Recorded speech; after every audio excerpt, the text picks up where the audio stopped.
Assalamualaikum, selamat datang kembali di Guru Gembel Channel. Israel itu memiliki seorang perwira dan politisi legendaris dan juga sangat kontroversial. Namanya adalah Moshe Dayan. Walaupun kontroversial, tetapi tentu saja dia memiliki segudang prestasi dan pengalaman. Dia ikut terlibat dalam Perang Dunia II, kemudian dia ikut terlibat dalam Perang melawan Inggris. Dia ditangkap juga waktu itu, kemudian dia terlibat dalam Perang Yom Kippur, Perang 6 Hari, Perang Pendirian Negara Israel tahun 1948 dan sebagainya.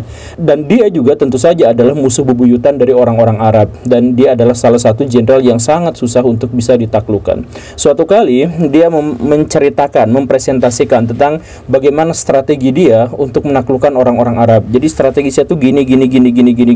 Kemudian ada satu orang yang bertanya di situ, "Pak, maaf Pak, ini gak bahaya tak? Kan maksudnya bisa aja orang Arab sekarang membacanya, bisa aja orang Arab sekarang di sini melihatnya, terus mereka mengambil tindakan. Jadi apa yang harus dilakukan? Takut nggak sih?" Kemudian Moshe Dayan mengatakan dengan sangat enteng, "Saya sama sekali nggak takut dengan orang Arab. Karena apa? Karena sejatinya mereka tidak akan bisa membaca. Seandainya pun mereka membaca, mereka tidak akan paham.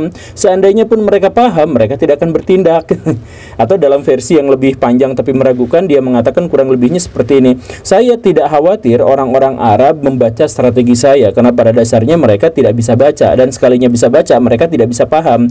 Sekalinya paham, mereka tidak akan bertindak, dan kalaupun bertindak, mereka bertindak tanpa perencanaan, dan kalaupun misalkan mereka bertindak dengan terencana, maka mereka tidak bersatu, mereka mudah dicerai-beraikan." Ya, beberapa komentar dia yang lain juga kurang lebih mengatakan hal yang semacam itu, bahwa tuh lihat, dia pernah satu kali ngomong, tuh lihat tuh orang-orang Arab itu selama dia ngantre di bisnya itu nggak bisa, dia berkerumun kayak gitu aja, maka dia tidak akan mungkin bisa mengalahkan kita. Kita nggak usah khawatir sama keberadaan mereka, mau banyak mau dikit. Kalau ngantre di bus aja nggak bisa, ya udah, kita nggak usah takut sama mereka. Mereka itu adalah orang-orang yang tidak terencana, mereka adalah orang-orang yang malas, tidak membaca, mereka bahkan tidak tahu sejarahnya sendiri. Apa yang harus ditakutkan dari bangsa besar yang kata yang seperti itu? Nah, menurut Baraya itu adalah pernyataan yang relate atau tidak? Ya, sakit sih, tapi menurut Baraya itu relate atau tidak. Nah, cuman kalau misalkan Baraya mempertanyakan itu, mari kita hubungkan atau kaitkan dengan sesuatu yang terjadi hari ini, yaitu konflik Israel-Palestina. Tapi kita mulai dari agak jauh ke belakang. Jadi tahun 2005 itu ada gerakan besar-besaran di seluruh dunia untuk memboikot produk-produk Israel. Judulnya itu adalah BDS tanpa M. B itu boikot, D itu divestasi. Jadi jangan investasi, atau kalau misalkan investasi ke Israel tarik lagi. Dan yang ketiga itu adalah kasih sanksi, BDS gitu, di seluruh dunia yang seperti itu. Gerakan itu adalah untuk mendukung Palestina, kebebasan Palestina, dan untuk mengurung Israel agar tidak menjadi lebih besar lagi. Tetapi apa dampaknya?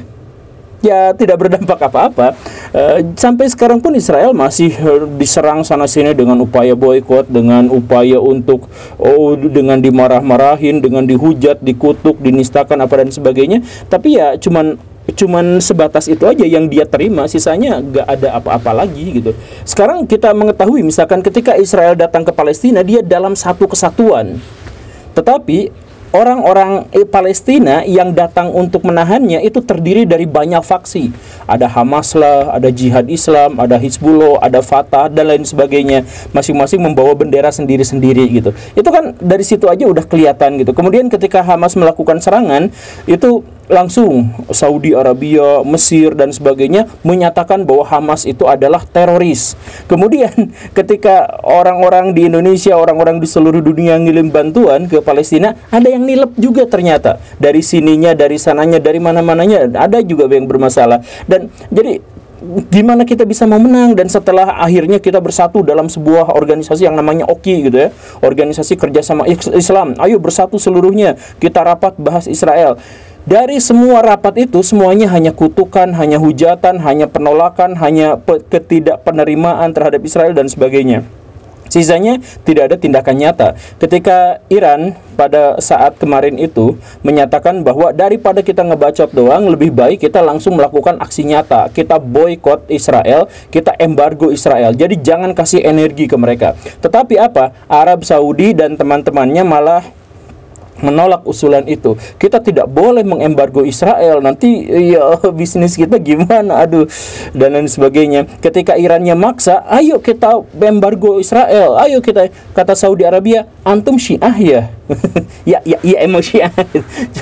cuman ya kayak gitu, terbukti nyata bahwa pernyataan Moses Dayan yang tadi itu, bahwa orang-orang Arab dalam hal ini juga adalah orang-orang Islam, itu adalah orang yang tidak bisa bersatu gitu. Bahkan ketika mereka bertindak tanpa perencanaan. Bahkan ketika mereka berencana pun ternyata mereka bercerai-berai, ribut satu sama lain dan sebagainya. Itu kan. Nah, jadi kalau misalkan kita berbicara tentang boikot Israel dan sebagainya, sumpah itu adalah salah satu program yang benar-benar akan menghancurkan ekonomi Israel.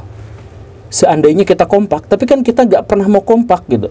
Dan bahkan misalkan yang ada di Indonesia ada sesuatu yang agak lucu lagi gitu, yaitu MUI, fatwa MUI bahwa sebaiknya kita tidak menggunakan produk-produk Israel atau produk-produk yang berafiliasi atau yang diduga mendukung Israel atas penjajahannya terhadap Palestina. Gitu kan, MUI mengatakan seperti itu. Kemudian ada list dari mana-mana gitu, list boykot produk yang berikut ini: Royco, Starbucks, McD. Kenapa yang gitu-gitu? Kenapa coba nggak WhatsApp gitu? WhatsApp maksudnya. Mau nggak boykot WhatsApp? Kan WhatsApp itu dimiliki sama Mark Zuckerberg. Dia itu adalah seorang Yahudi dan berkali-kali dia mengatakan keberpihakannya kepada Israel. Dia pernah mengatakan juga bahwa Hamas itu adalah setan, benar-benar setan. Kan dia bilangnya seperti itu. Lalu kan produknya kan fatwanya itu adalah boykot produk-produk Israel dan atau yang berafiliasi dengan Israel dan atau yang diduga mendukung Israel. Ini kan jelas mendukung. Kenapa gak ada yang mau boikot WhatsApp? Dan yang luar biasanya adalah MUI mengeluarkan fatwa pemboikotan terhadap produk-produk Israel di Instagram. Coba menurut Baraya bagaimana? Ya maksud saya gini Baraya, please lah, kalau misalkan kita mau melawan Israel, kalau memang benar-benar kita bikin sebuah premis bahwa Israel sama dengan penjahat, karena itu kita harus melawan penjahat, maka kita harus melawan Israel. Anggaplah yang sederhananya kayak gitulah. Nah, bagaimana cara ngalahin si penjahat itu? Ya sederhana, yang pertama itu adalah kembangkan minat baca agar kita jadi ahli strategi dan agar kita ngerti strategi asing. Kemudian garap ilmu pengetahuan dan teknologi agar kita tidak ketergantungan sama produk-produk Israel dan produk-produk Barat. Kan masalahnya itu adalah kita nggak bisa ngeboikot karena kita butuh mereka gitu, lebih-lebih daripada mereka butuh kita. Jadi kita mau boikot ini, boikot itu, ya kalau semacam Royco, Rinso yang kayak gitu ya kita bisa cari penggantinya gitu.